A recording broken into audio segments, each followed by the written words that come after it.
Dear friends, Pankaj Kumar, assistant professor history, DAV PG college सिवार।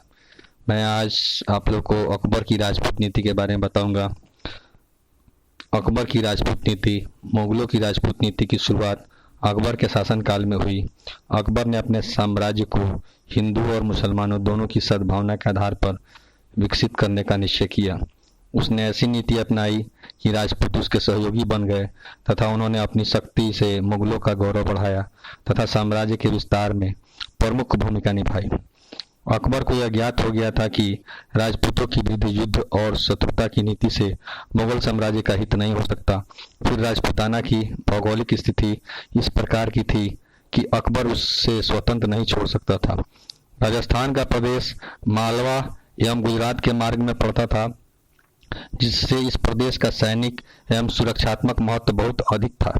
इसलिए राजपूताना पर प्रभुत्व की स्थापना किए बिना मुगल साम्राज्य का विस्तार असंभव था। अकबर की राजपूत नीति की विशेषता। वैवाहिक संबंधों की नीति। अकबर ने राजपूतों के साथ वैवाहिक संबंध बनाया, जैसे आमेर के कछवाड़ा, जैसलमेर के भाटी, बीकानेर एवं जोधपुर के राजपूत आदि। इन वैवाहिक संबंधों के जरिए अकबर ने राजपूतों के सहयोग एवं समर्थन प्राप्त किया। लेकिन यहाँ ध्यान रखने की बात यह है कि अकबर की राजपूत नीति में वैवाहिक संबंधों की अनिवार्यता शामिल नहीं थी, अर्थात अकबर ने बिना वैवाहिक संबंधों के भी राजपूतों से मैत्रीपूर्ण संबंध बनाए। मुगल सेना एवं सेवा में महत्वपूर्ण स्थान। अकबर ने राजपूतों को अपनी सेवा एवं प्रशासन में महत्वपूर्ण पद दिए और उनकी प्रशासनिक क्षमता का लाभ उठाया। भारमल, मानसिंह, टोडरमल, बीरबल आदि अकबर के प्रमुख सहायक बने। अकबर की इस नीति से मुगल दरबार में राजपूतों का एक शक्तिशाली दल बन गया, जिस पर अकबर अत्यधिक विश्वास करता था और यह दल भी अकबर के प्रति पूर्ण समर्पित था। मुगल साम्राज्य में राजपूतों की धार्मिक स्वतंत्रता अक्षुण्ण। अकबर ने हिंदुओं के प्रति धार्मिक सहिष्णुता की नीति अपनाई। तीर्थ यात्रा कर, जजिया कर वापस ले लिया। राजपूतों को तिलक लगाकर दरबार में आने की आज़ादी दी। अपनी राजपूत रानियों को धार्मिक स्वतंत्रता दी तथा घर मायके आने जाने की छूट दी। इन कार्यों का राजपूतों के मस्तिष्क पर गहरा प्रभाव पड़ा। वे उसे अपना सच्चा हमदर्द और शुभचिंतक समझने लगे। फलतः राजपूतों ने विरोध का मार्ग छोड़कर मैत्री का मार्ग अपनाया। विद्रोही राजपूत राज्यों का दमन। अकबर ने राजपूतों के साथ दंड और पुरस्कार की नीति अपनाई। जो राजपूत राज्य उसकी अधीनता स्वीकार किए उन्हें पर्याप्त सम्मान और पद दिए गए, किंतु जिन्होंने अधीनता स्वीकार नहीं की उनके विरुद्ध युद्ध किया, जैसे रणथंभौर, गढ़कटंग, मेड़ता आदि राज्यों पर अकबर ने आक्रमण किया। मुगल राजपूत संबंध के समझौते का आधार।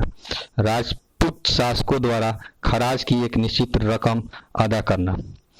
राजपूतों को आवश्यकता पड़ने पर सशस्त्र सैन्य बल साम्राज्य की सेवा के लिए भेजना होगा। राजपूतों की स्वयं को साम्राज्य का अभिन्न अंग समझना होगा, व्यक्तिगत इकाई नहीं। राजपूतों को विदेश नीति का निर्धारण एवं पड़ोस रियासतों से युद्ध द्वारा निर्णय का अधिकार नहीं होगा।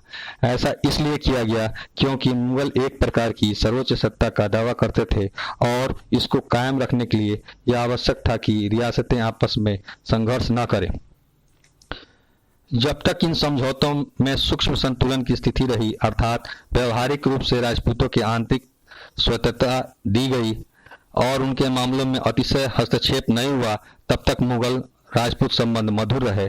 और जब यह संतुलन बिगड़ने लगा तो राजपूत संबंधों में कड़वाहट की स्थिति आ गई। महत्व। मुगल राजपूत संबंध दोनों पक्षों के दृष्टिकोण से लाभदायक रहे। निष्कर्ष। अकबर की राजपूत नीति पूर्ण सफल रही। इसने भारतीय राजनीति में एक बहुत ही महत्वपूर्ण परिवर्तन ला दिया। इस नीति के परिणाम स्वरूप अधिकांश राजपूत राजा अकबर के भक्त हो गए तथा अकबर को तत्कालीन भारत की सर्वश्रेष्ठ सैन्य शक्ति का सहयोग प्राप्त हुआ। विरोध की नीति का परित्याग करने के बावजूद अकबर ने राजपूत शासकों की स्वतंत्रता समाप्त कर दी। राजपूत नीति की सफलता और साम्राज्य के शांतिपूर्ण विस्तार द्वारा ही अकबर भारत के श्रेष्ठतम शासकों में स्थान पा सका। मित्रों, इस पूरे प्रसंग में अगर कहीं कठिनाई हो तो आप व्हाट्सएप वॉइस मैसेज या व्हाट्सएप के द्वारा पूछ सकते हैं।